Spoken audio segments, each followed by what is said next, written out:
Boa noite. Ela está com pouco gás, assim é o cansaço, é o peso que está muito intenso, que às vezes a gente vem carregando alguns nas costas, né? E aí fica um pouco para baixo. Mas para botar energia, né? Então, boa noite. Pronto. Saiu, veio para cá com... Eu acho interessante, né? Quando nós falamos sobre o processo obsessivo, que é a presença de alguém que busca, de alguma forma, nos prejudicar, por algum motivo específico, busca minar nossas energias, diminuir a nossa força, para que a gente possa reagir. Então, esse exercício de você poder buscar o que há de força dentro de você e se expressar através dessa força, é ele em pequena dimensão, num boa noite, que em uma grande dimensão se transforma no trabalho, no processo real de desconexão sua com os espíritos aí presentes, conectados a você. Porque na realidade, é o que eu quero explanar hoje com o tema que me deram, é a necessidade de estarmos atentos a esse elemento. Que nós podemos fazer a diferença. Porque a conexão espiritual é como se fosse uma tomada de parede. Tem que ter um macho e uma fêmea, os dois engates. Senão um não entra, um não se conecta com o outro.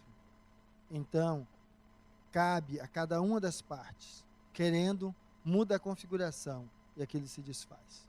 A temática de hoje é trabalho e eu gosto muito dessa imagem do oleiro, né? Fazendo ali a peça de barro. Aonde, para mim, aqui na expressão do trabalho.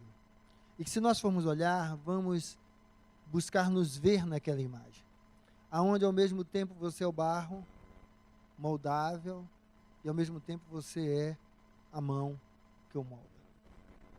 Despertar para isso é a base, certo, do que o Espiritismo nos traz como proposta, certo, de libertação. Porque a proposta espírita não é uma proposta salvacionista. Uma proposta de que alguém, não sei de onde e nem como, vai vir lhe salvar, vai vir transformar sua vida, vai vir modificar a sua realidade. Não. O que o Espiritismo nos traz é que somos todos nós, espíritos imortais. E como tais, podemos fazer em nossas vidas as transformações que se fazem necessárias. Quando eu digo que o Espiritismo traz isso foi reverberado muito por um homem significativo, que ele muda a história humana, tanto que se conta a história humana antes dele e depois dele, antes de Cristo e depois de Cristo. Então, o homem que nós aqui ocidentais reconhecemos como o maior espírito que caminhou, né, sobre a Terra, veja como ele é claro na sua mensagem. Ele, que é esse farol que serve de guia, o que é que ele descreve? Se cada um tiver fé do tamanho de um grão de mostarda, dirá essa montanha mova-se, ela se moverá. Se você tiver fé, você é capaz de fazer mais do que o que ele fez. Então veja, esse homem não nos convida à submissão. Esse homem não nos convida a baixar a cabeça e dizer sim, senhor. Ele nos convida a levantar a cabeça, ficar de pé e caminhar junto. E caminhar junto. E o que é caminhar junto? Para mim é trabalho. Isso é trabalho. Caminhar junto é trabalho. Porque essa é a proposta do Cristo. O Cristo não nos promete um céu de oásis, onde a gente vai ficar lá sendo abanado, certo? Comendo do bom e do melhor, desfrutando das boas músicas. Não. A proposta é trabalho. Porque evolução é despertar de consciência. E quem está com a consciência desperta, frente ao que fazer, não espera que alguém o chame. Ele mesmo se candidata. Porque a realização do trabalho lhe realiza. Então, essa é a premissa do Cristo. Um Cristo, então, que é libertador, porque não está na cruz e nem lhe coloca na cruz. Porque no momento que vamos cultivar um Cristo que nos bota só no colo, ele está lhe cultivando naquela condição de subjugado, como aquele pregado na cruz. De subjugado, que está ali dependendo de algo ou de alguém. Diz, não. Você encontra em você. Agora, isso quer dizer, então, que a gente deixe cada um se virar e acabou? Aquilo que ele disse. Você começa a perceber, mais ou menos, como é que você está, quando você começa a se observar. Quando aparece uma necessidade, como é que você se comporta? Se esconde no canto para chamar em outro? Se dispõe a estar ali e dar o seu quinhão, certo? Na participação? Como é que você faz? Porque essa é a revelação do que a gente vai ver. E alguns dizem assim, não, mas eu já estou muito velho para fazer certas coisas.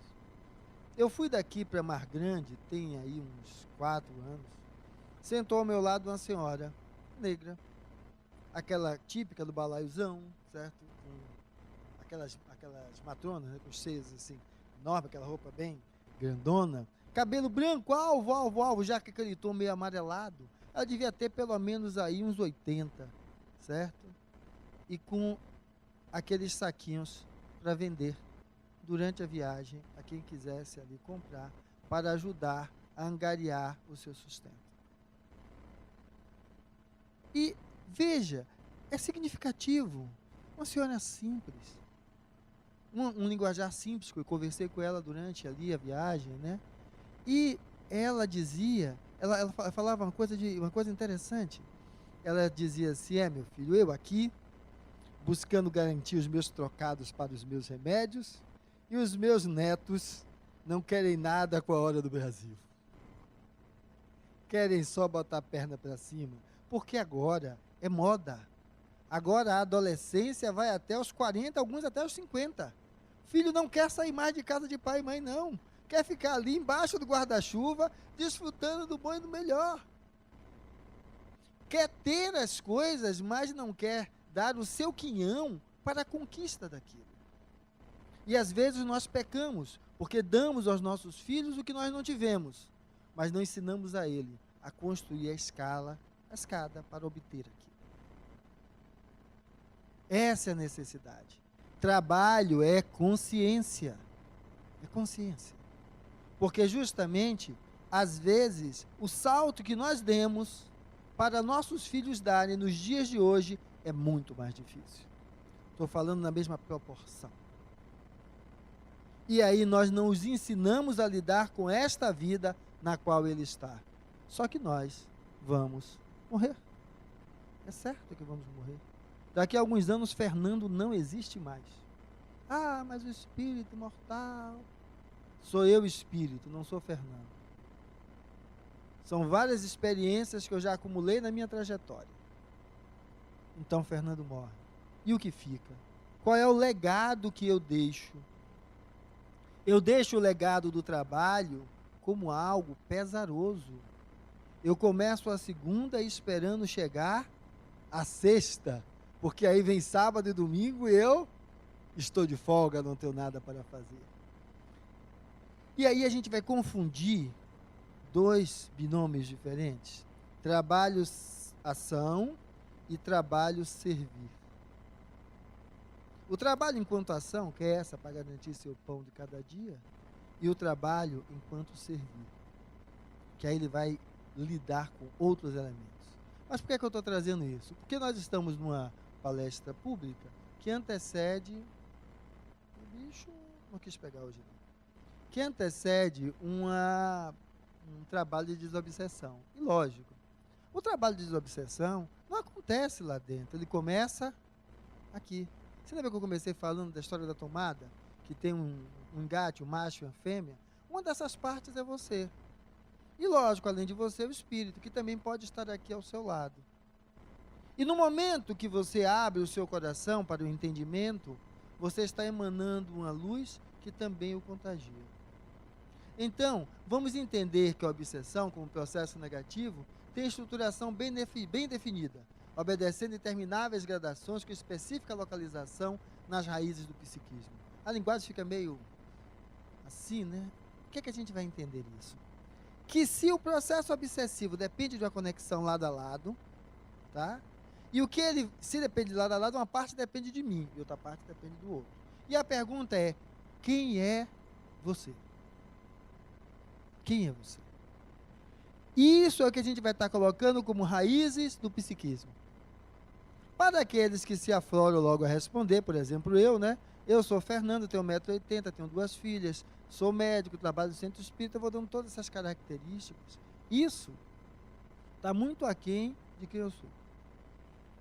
E a gente entender isso é quando vocês estão frente a uma situação e daqui a pouco vocês reagem de uma maneira inesperada, que nem vocês imaginavam. Briga com o ladrão, certo? Sai correndo e discute onde você disse que não ia discutir. Então, você faz coisas inimagináveis. O que é isso? O que ele está chamando de raízes do psiquismo. Nós já vivemos outras vidas e determinados núcleos afetivos estão dentro do nosso psiquismo, fazem parte do nosso psiquismo. E determinadas situações, eles ativam esses núcleos e esses núcleos afloram a consciência com um potencial tão intenso que é capaz de superar o ego enquanto controlador do processo da consciência. E olha você atuando de uma forma que você não se conhecia daquele jeito. Então perceba que além daquilo que você diz que se conhece, outros elementos que fazem parte do construto psíquico dessa pessoa que é você, também estão aí presentes. E aí então, o que é que a gente vai entender? Que da mesma maneira que está em você, está no outro. E estando nos dois, esses são os elementos que por similitude os conectam. Você e ele ou ela com você. Essa é a conexão. É a partir daí que a coisa acontece.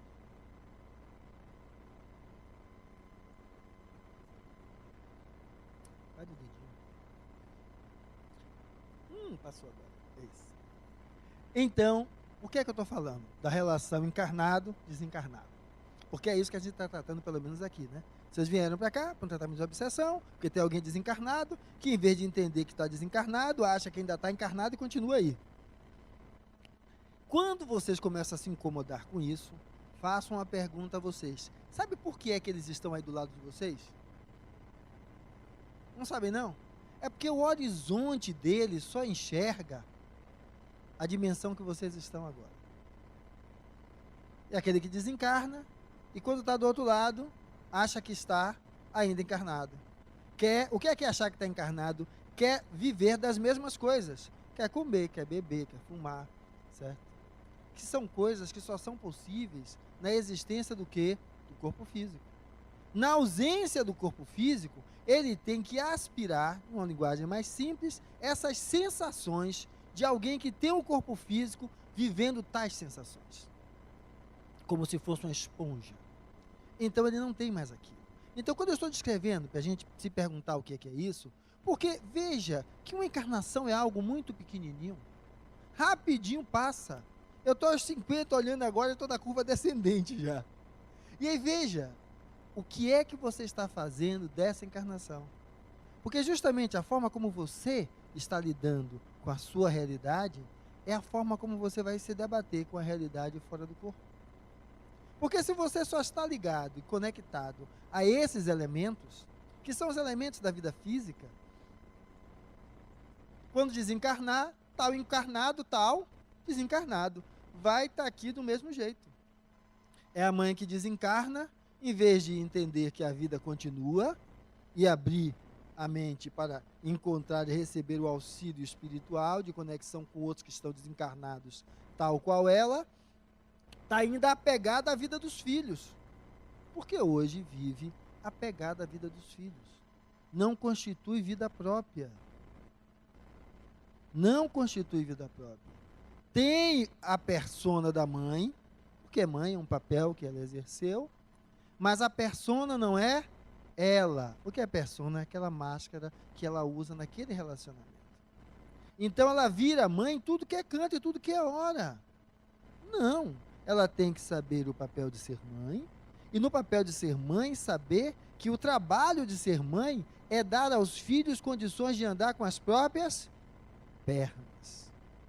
Aí é quando você começa a tirar a máscara, certo? Daquela mãe que é super protetora, que fala tanto de acolhimento, fala tanto de amor incondicional, e de incondicional não tem nada. Ela está sempre aquilo nas mãos dela. Mas, Fernando, o que você está falando da mãe? Que é uma coisa, sua imagem tão bela. É justamente para chocar um pouquinho mesmo, que a gente precisa parar um pouquinho esse olhar. Porque quando a gente fala do desencarnado, parece que isso é um escrutínio. É algo que não presta. Mas não, são pessoas iguais a nós. E a proposta para desfazer essa conexão é eu, enquanto pessoa, despertar para esse processo, e esse trabalho de despertar é que me faz me desconectar. Então, essa conexão entre encarnado e desencarnado se dá através do quê? De uma simbiose relativa ao quê? Elementos emocionais: apego, saudade, paixão. Então, quando eu falo desse desconectar, é que, veja só, se eu oro, ou rezo, o nome que quiserem dar, ou seja, eu faço a minha conexão com o sagrado através de um contexto de palavras, pensamentos ou ideias, certo? Eu estou acreditando que há um sagrado. Eu estou acreditando que esse sagrado, certo, justamente é um degradê evolutivo entre eu e isto que eu coloco. E isso tem vários graus diferentes e níveis diferentes. Então, se eu entendo que há um sagrado, significa que a vida continua, significa que há outros níveis, e eu preciso abrir o meu coração para isso. Então, eu preciso achar e ver o sentido do viver, não apenas a presença do corpo físico. Esses elementos fazem com que os aspectos...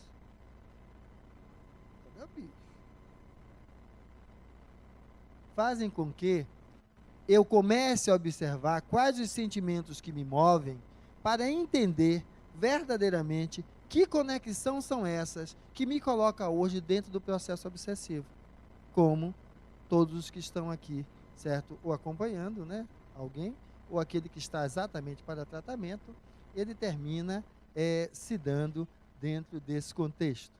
E aí, lógico, se nós estamos aqui entendendo que há um processo espiritual, porque senão eu não estava aqui, né? E às vezes alguns dizem assim: não, eu não acredito, não tem nada disso. Agora, na hora que entra na sala, gela de medo, treme, certo? Então, na realidade, acredita, certo? Lá no fundo da alma, sabe que aquilo tem um potencial de veracidade.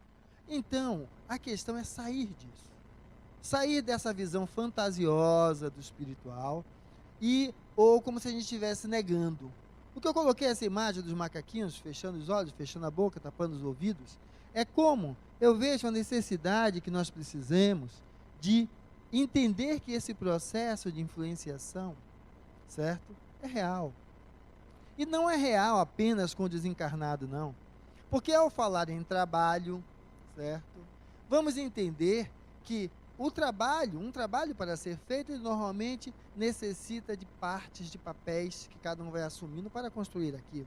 Ninguém constrói um prédio só com engenheiro, muito menos só com peão, muito menos só com pintor. É uma conjunção de elementos. Então, o que a gente vai precisar perceber é que a vida é feita a partir dessas relações. E aí, então, essa é a proposta que a gente está precisando olhar, para que nós comecemos a nos perguntar, né? Quais são as conexões que eu faço? Porque aí, veja só, dizem que tudo vale a pena quando a mente não é pequena. Então, se você sair daqui entendendo esse contexto e se responsabilizando pela parte que lhe cabe, veja como foi luminoso esse espírito ter lhe tirado da zona de conforto para que você viesse até aqui. Porque o que está sendo colocado aqui não é a ideia de você estar baixando a cabeça para ninguém. Veja que eu comecei a falar de Jesus. Para não começar a dizer, só falar de Bezerra, de Chico, não, ou então de algum encarnado aí, não, Jesus, ele diz isso. O convite é para que você ande lado a lado, levante, veja seu potencial. Então, a ideia é justamente que o vir aqui lhe ajude a perceber o quanto você é essa alavanca propulsora de si mesmo. Quando você se abre a essa possibilidade. Sai daquela posição do coitadinho. E aí, entendendo que há essas influências, a gente precisa perceber algumas coisas, que é essa rede de conexão que une todos nós, encarnados e desencarnados. Então, ou seja, há espíritos, há essas conexões, e aí o que é que eu estou convidando vocês? Convidando vocês a algumas premissas básicas, que por causa delas eu vou estar falando sobre trabalho dentro de uma ótica que ultrapasse, certo, apenas a vida física. Uma delas é que o espírito sobrevive à morte do corpo, porque se vocês não acreditassem nisso, não estava aqui para passar por um tratamento de desobsessão, que não é nenhum exorcismo. É um tratamento onde a gente vai fazer o seguinte: a gente vai pegar a Dona Maria que está ali sentada, certo? Toda deformada, que está cheia de ódio e de raiva por você, e a gente vai colocar ela sentada e dizer: Dona Maria, vem cá, o que é que está acontecendo? Ela vai abrir o berreiro e falar tudo e jogar um monte de coisas sobre você. Mas, Dona Maria, há quanto tempo a senhora está esperando esse negócio, Dona Maria? Ela às vezes fala o tempo, às vezes não, fala só da dor dela. Dona Maria, a senhora já viu que a senhora continua ainda então viva, porque está conversando aqui comigo? Ela diz: é mesmo. Se a senhora está viva, os seus também estão. A senhora está perdendo tempo, está aqui, preso a esse que aí ficou, porque a vida continua, a outros que lhe amam e estão aqui orando pela senhora. Abra seu coração que a senhora os enxergará. E aí ela desperta. E aí encontra realmente essa energia acolhedora e se desconecta. E vai. Esse processo, que é o processo que eu estou falando de Dona Maria, nós podemos aliciar para nós. Porque às vezes passar por um processo obsessivo, certo? É a ideia de se conectar com algo que controla a gente. Isso me controla. Não. Depende com que você se conecta. Eleve seu pensamento e veja com que você se conecta. Por exemplo, naquele salão, vocês vão chegar e vai ouvir vários gritos. Hoje até menos, tá? A coisa está menor, depois que foi o trabalho ganhando uma outra homogeneidade. Mas você vai ouvir gritos, vai ouvir palavras grosseiras, você vai ver aquela zoada. E às vezes tem gente que acha que aquilo ali é só isso. Mas não é não. Aquilo ali é um degradê de níveis espirituais. Tem um que é esse, o que está sofrendo. Tem outro que é o familiar dele, que está ali orando por ele, que está ali emanando boas energias. Se você se conectar com ele, seus ouvidos não captam mais o grito de dor, mas sim essa moção de amor. Além desses que estão ali, existem trabalhadores espirituais que estão ali capacitados para auxiliar aqueles espíritos. Esses não estão com o núcleo afetivo de conexão familiar, mas sim com a energia de despertar dentro de si. Se você se conecta com esses espíritos, é essa energia que lhe envolve. E além disso, ainda tem espíritos mais elevados que coordenam, dirigem todo o trabalho, que tem que ter uma visão muito mais ampla. Então, quando você começa, antes de começar, pare. Com quem eu estou me conectando? Porque você é o determinante disso. Não é eles que lhe determinam, é você que se autodetermina, como a mulher que toma porrada do marido todo dia. E diz que o marido é o crápula, é aquele que não presta, porque espanca ela. Se ela se coloca na condição de ser espancada, se ela se coloca naquela condição, no momento que ela sai daquela condição, ela muda. Eu conheço uma história assim, que o marido chegava e queria pau nela. Um dia ele chegou tão bêbado, que ela que deu uns catiripapo nele. E aí tiveram que levar ele para o socorro. Quando ele voltou para casa, ele disse que ia pegar ela. Ela disse para ele assim, uma frase só: todo dia você dorme, um dia você não acorda. E aí ele deixou de bater nela. Ela se impôs. Ela se impôs. A ideia é essa, é se impor, reconhecendo quem é você. Então, o espírito sobrevive e ele conserva as características e individualidade.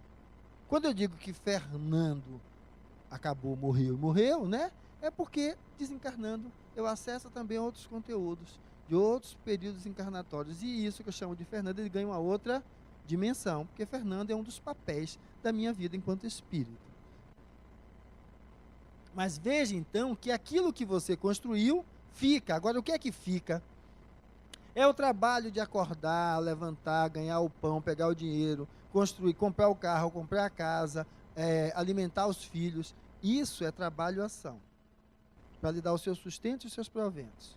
O que fica é o trabalho enquanto servir. Como eu fiz aqui. O quanto, na execução daquelas tarefas, eu me dei de mim. Mas como me dei de mim, criando empatia com o outro. Sentindo na minha pele também a dor que é do outro. Como é que eu sinto na pele? Sinto na pele quando eu me coloco no lugar do outro. Então, em vez de apontar para ele, eu busco compreender o processo em que ele passa.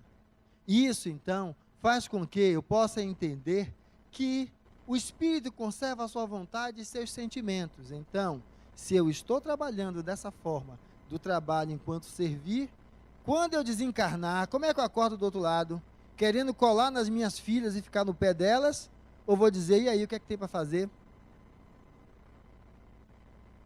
Então, é isso que a gente precisa. Que entendimento a gente coloca, porque nós fazemos verdadeiramente do nosso trabalho, que se a gente olhar, é o maior tempo que a gente fica desperto, está envolvido nisso, né? Agora, como você está envolvido nisso? Para que trabalho, então, seja uma possibilidade de transformação. Se a gente olha essas 3 premissas básicas e toma elas para a gente, então, o que eu estou trazendo aqui é o questionamento do trabalho enquanto sentido de vida, enquanto você, como espírito imortal. Que amanhã vamos estar mortos enquanto corpo físico e despertos enquanto espírito, que nos desfazemos desse vestuário. E nessa hora, o que é que sobrou? Aquilo que a traça ou ferrugem não destrói. Valores. E aí, o quanto você construiu de valores na sua tarefa do dia a dia de adquirir o pão de cada dia. O pão que alimenta o corpo e o quanto dessa tarefa você adquiriu o pão que alimenta a alma. E aí, então, vamos entender que esse trabalho de servir é esse trabalho que acolhe. Esse trabalho que acolhe o outro, onde às vezes você está ali para atender, o outro chega com 10 pedras na mão. Aí, em vez de você se armar de 20 para ser mais do que ele, certo? Você aquece. Porque para estar daquele jeito, ele não está bem. Aí você diz, não, mas você vai ser mole, deixando o outro fazer o que quer. Não é mole, não. É respeito a mim. No momento que eu estou aqui, aparece um espírito do meu lado, me influenciando, e eu me deixo, eu estou abrindo mão para ele de algo que é meu. A minha privacidade, o meu mundo íntimo. Então, porque ele chegou com 10 pedras, em vez de eu estar harmonizado, tranquilo e bem, eu vou virar um outro cavalo igual a ele. Quer dizer, com toda desculpa ao cavalo, o pobre coitado não tem nada a ver com isso. Mas, vou ficar igual a ele? Não. Devo eu compreender, entender aquilo e não me contaminar com aquilo, porque senão eu estou reverberando aquela mesma energia. Então, a proposta é que a gente possa, então, entender que essas conexões que se fazem entre encarnados e desencarnados, que nós podemos visualizá-las nas relações de encarnado com encarnado, certo? Elas são a base para que nós possamos identificar o trabalho que abraçamos como elemento para o sustento e para prover as nossas necessidades enquanto corpo físico e existência no contexto social, elas agora viram elementos de iluminação para o espírito, agregando valores, agregando habilidades, porque essa é o que a experiência na vida lhe integra. Faz com que você saia com ela, porque isso só pode ser adquirido a partir de você. Ninguém lhe dá. Ninguém lhe dá. Nós, aqueles que já são mais velhos, que têm filhos, adianta você querer algo que ele não queira? É dele. É do outro. Então significa que se é do outro, também é o que é meu. Eu só integro aquilo que eu quero. Então, o quanto eu ainda estou sendo aquela criança birrenta, ou aquela criança ainda vivendo no mundo místico, que tem medo de ir no escuro por causa do bicho-papão, e começa a me tornar um homem que, o contrário, lança a luz frente às sombras da sua ignorância, a ignorância no sentido de não conhecimento, para que assim possa lidar com aquilo que a vida lhe dá a possibilidade de experienciar e de se transformar, então, a partir daí, como o Cristo disse, aquele aleijado, levanta, pega a sua cama e vai. Ou seja, meu irmão, pega as suas coisas, toma consciência e vai adiante, e conte comigo, como aliado, e não como bengala.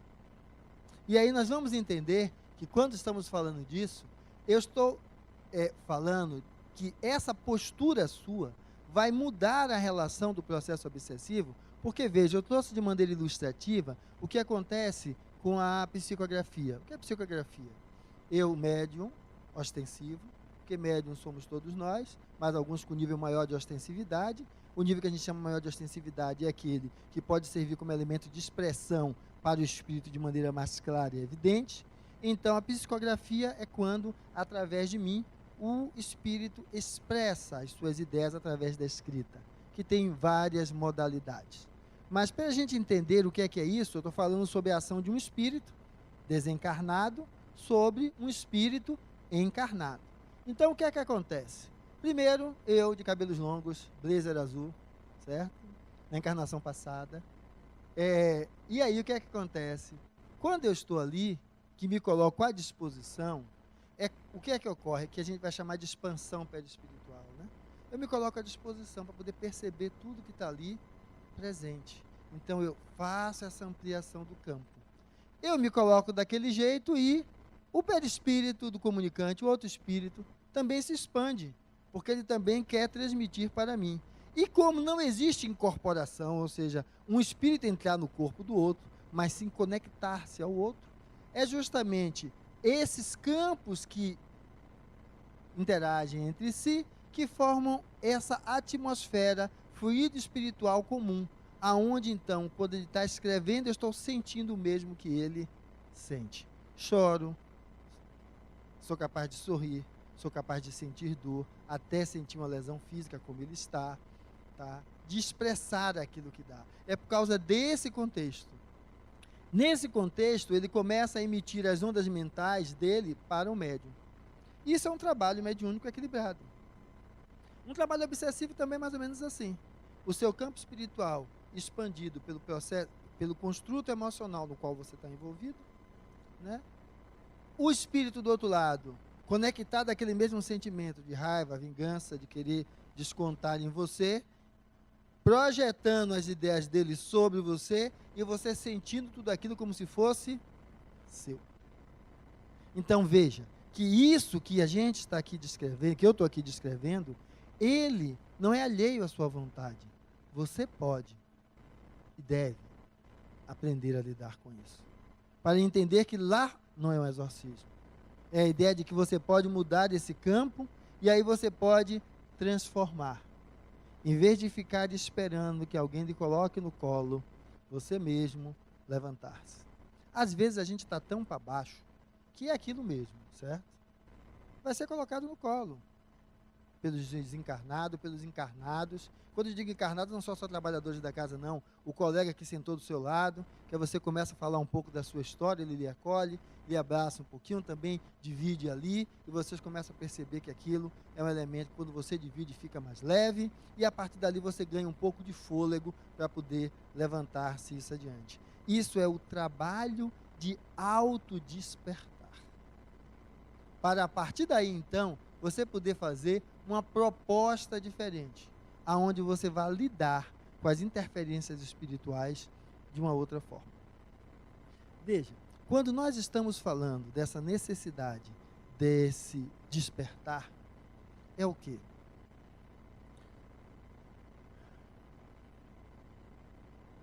Como eu estou fazendo o meu trabalho? Lógico que há trabalhos que são, falando do trabalho propriamente dito, são muito rudes. E aí nós vamos ver algumas histórias de pessoas, eu estou falando da história, não da pessoa, como temos lá no Planalto uma senhora que era antes, trabalhadora rural. depois empregada doméstica, e foi fazendo saltos até lá no congresso, a nossa amiga Marina. Então, o que é que a gente vai notar, certo? É que o que diz aonde você vai chegar é a forma como você encara o lugar onde você está.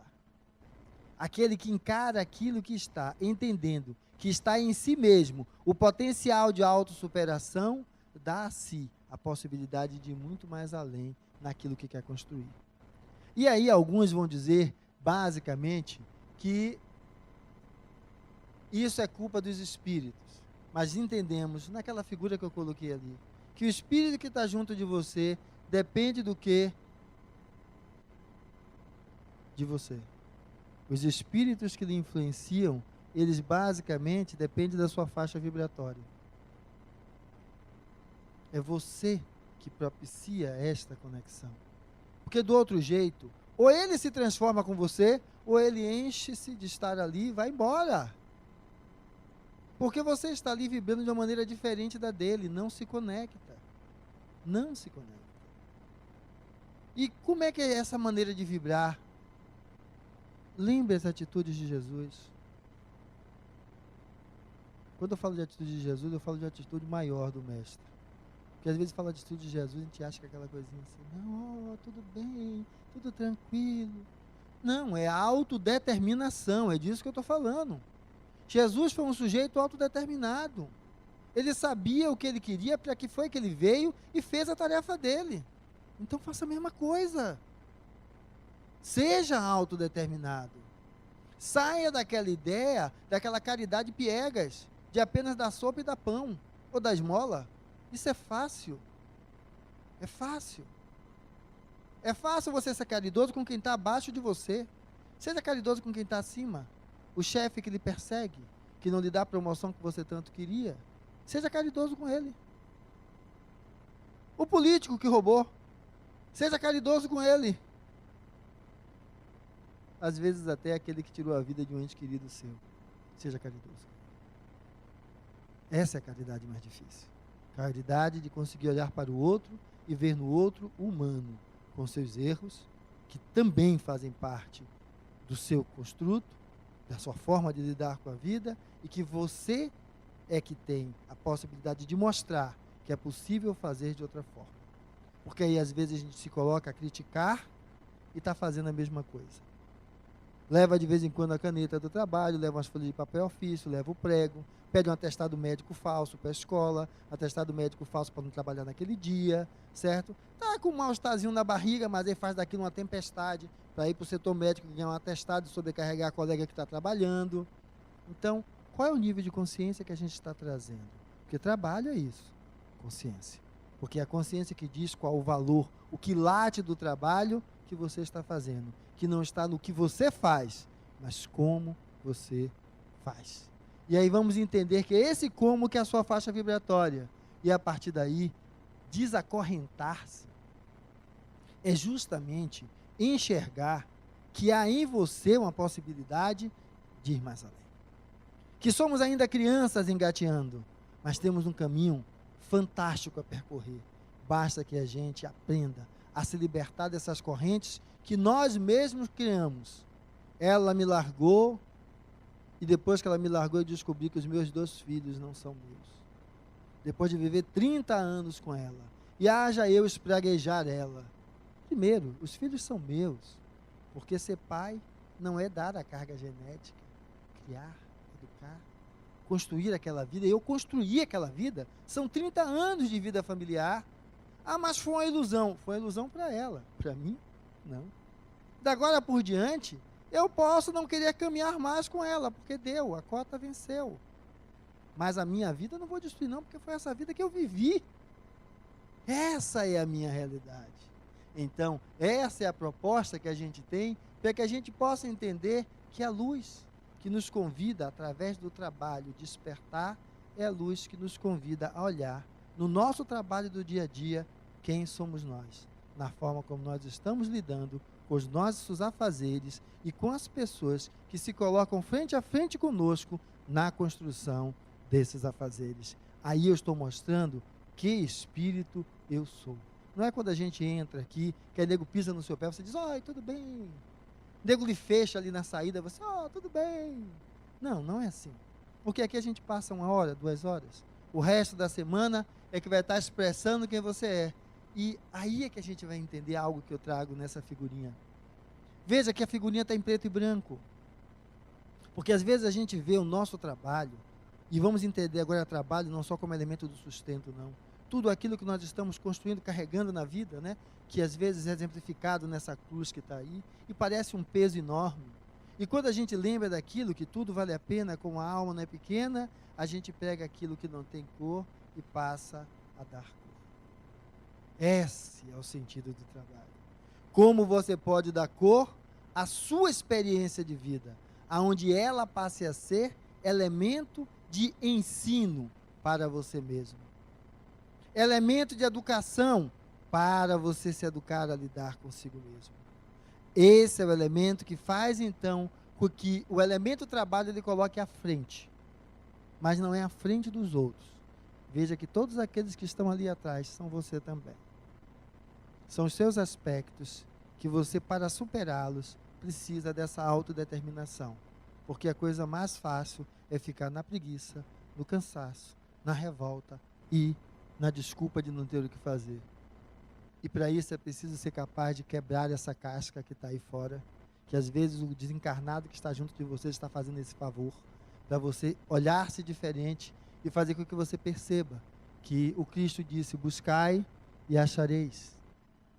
Então, faz a conexão. A conexão não é de uma reza pronta, mas sim de um esforço. E esse esforço lhe convida literalmente a perceber que você é esse espírito imortal. E o que você vai levar consigo aqui não é o carro, não é a casa, não é o dinheiro que deixou no banco, mas sim como você está lidando nas suas relações. Aí então você vai entender o sentido do perdão, que é a chave principal do Pai Nosso. Aonde através dele você consegue lidar com a revolta. Você vai entender o princípio da fraternidade, aonde através dele você vai aprender a lidar com a amargura. E aí então você vai entender o princípio maior, que é o da caridade. E colocando tudo isso junto, você vai conseguir fazer do seu dia a dia um trabalho de autotransformação. Aonde vai compreender que os desencarnados estão presentes, mas eles não são mais do que você. E aí então nós nos convidamos a despertar que não somos um corpo a falar de um espírito que está lá em cima, distante, não. Nós somos um espírito vivendo uma experiência num corpo que vai um dia descansar de volta à mãe terra da onde veio. E esse que mantém uma individualidade, que inicialmente quando desencarna, ainda se expressa ali como tal, na realidade é mais do que isso, é o espírito imortal que eu sou.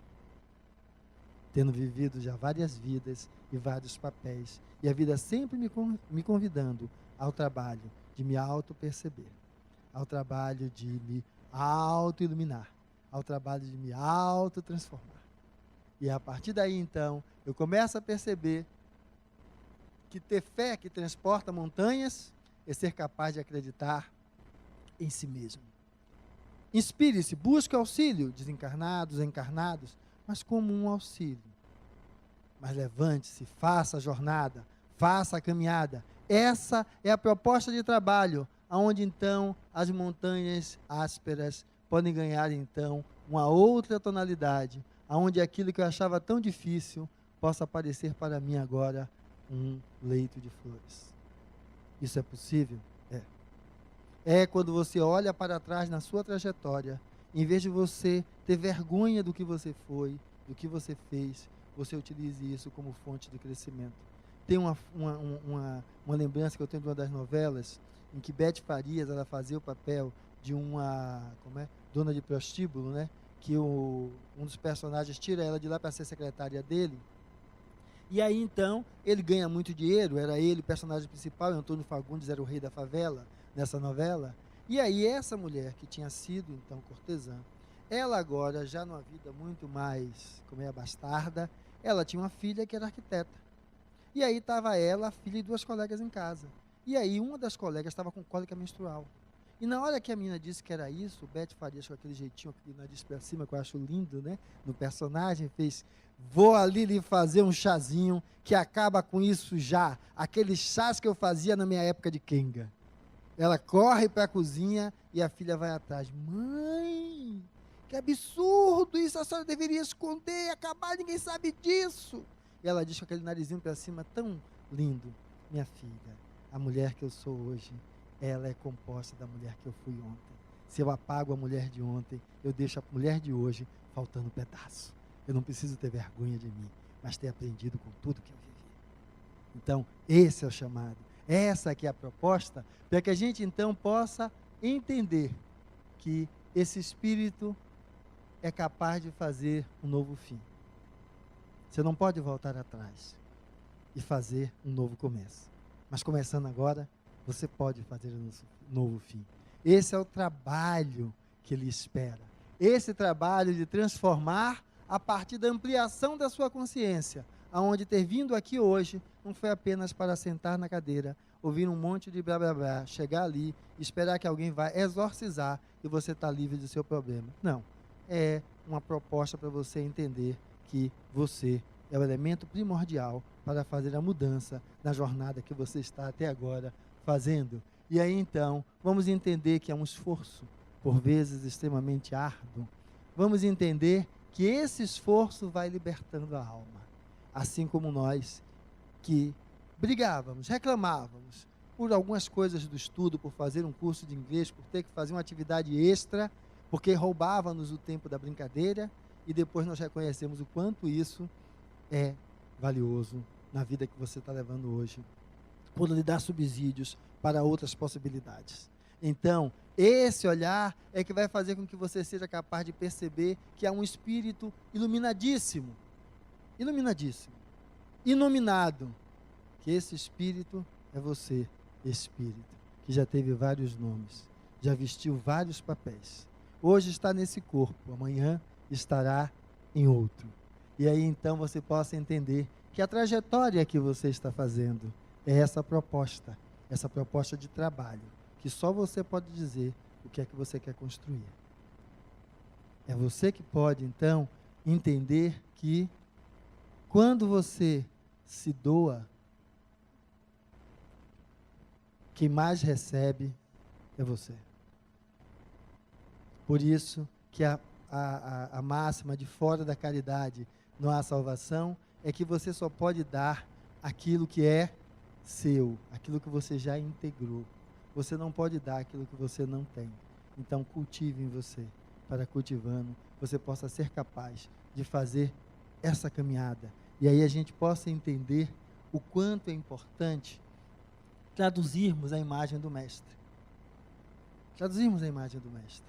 Aonde nós somos criados dentro de uma cultura de crime, culpa e castigo.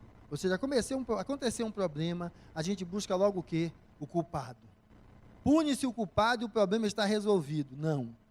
Temos mais um doido com a cabeça encarcerada, porque simplesmente a vida não é um exercício de punição. A vida é uma proposta de autoeducação. Para que a gente possa fazer um outro despertar. E aí então desconectar-se disso.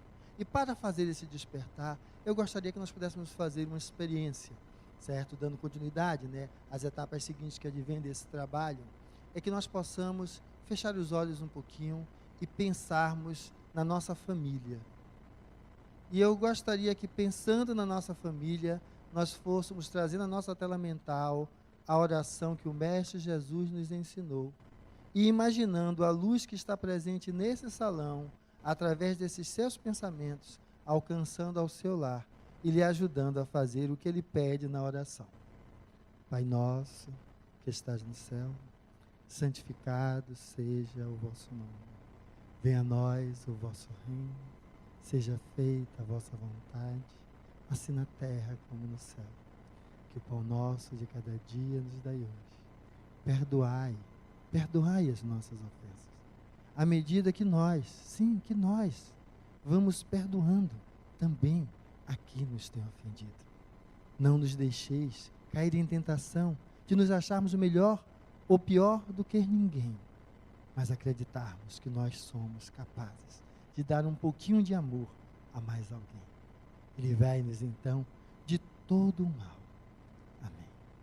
Que nós, então, vamos imaginando essa luz, tomando todo o nosso lar, invadindo ali toda a nossa casa e acolhendo com amor todos os que ali estão. Se são desencarnados, são translocados para cá, para as unidades de tratamento dessa casa. Se são encarnados, vão se sentindo envolvidos nesse aroma de amor e de paz, que o seu pensamento, ao se elevar, fosse capaz de ali deixar um pouco desse perfume. E vamos aos poucos, voltando então ao salão, para que nossa amiga dê continuidade na sequência do nosso trabalho.